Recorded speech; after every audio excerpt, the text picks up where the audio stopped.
Hello বন্ধুরা, welcome to my mini blog. Good morning সকলকে। এখনও মাম্মাম আর ওর পাপা ঘুমাচ্ছে। এখন বাজে 8:20। আমি উঠে ফ্রেশ হয়ে নিই, কারণ আজকে যাব ছোট পিসির বাড়িতে। অনেক দিন ধরেই ভাবছি যাব কিন্তু যাওয়া হচ্ছে না। আজকে যেহেতু সানডে, ছুটির দিন আছে, সেজন্য ভাবলাম চলো যাওয়া যাক। আমি যাচ্ছি, পাপাই যাচ্ছে, আর পরমদা মানা যাচ্ছে। আমরা 4জন মিলে যাচ্ছি, আর বাচ্চাগুলো তো আছেই তার সাথে।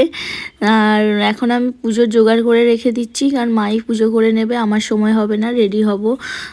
বাসন ধুয়ে ঘর মুছে দিয়ে চলে এসেছি। পিসির বাড়ি অনেকটা রাস্তায় যেতে হবে, তাই তাড়াতাড়ি রেডি হয়ে বেরোতে হবে।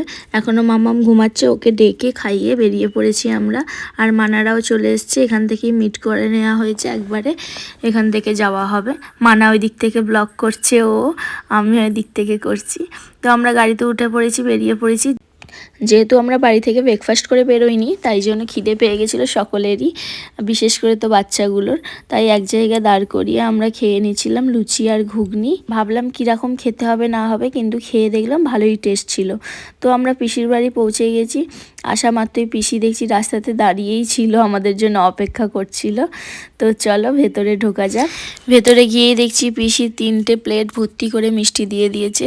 আমি পিসিকে বলছি, কি পিসি এইগুলো খাইয়ে কি বাড়ি পাঠিয়ে দেবে নাকি? বলছে না না, খাও না, তারপরেও আছে। আমি কি বলো? তো আমি এভাবেই আর কি করছিলাম পিসির সাথে। আর পিসিকে বলছি যে তুমি একটু এদিকে তাকাও, ভিডিও করি। বলছে আগে খেয়ে নাও, তারপর করবে। আবার মিষ্টি খাওয়ার পরেও দিয়ে দিয়েছে ব্রেকফাস্ট করতে, লুচি আর আলু চচ্চড়ি। আনছি, আমরা খেয়েছি। কেউ বলছে না না, ওইসব শুনবো না। এখন আমি সন্টুকে খাওয়াতে বসে গেছি। মাম্মাম পাশের বাড়িতে গেছে খেলতে, ও এলে তারপর ওকে খাওয়াবো। তো এখনের মতো টাটা, বাই বাই।